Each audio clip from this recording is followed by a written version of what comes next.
योगेन चित्तस्य पदेन वाचा मलं शरीरस्य च वैद्यकेन योपाकरोत्तं प्रवरं मुनीनां पतञ्जलिं प्राञ्जलिरानतोऽस्मि।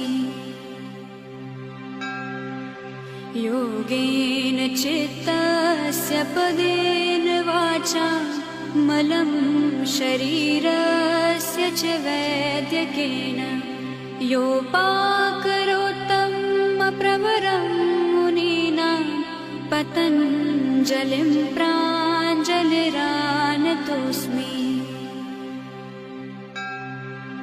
योगेन चित्तस्य पदेन वाचा मलं शरीरस्य च वैद्यकेन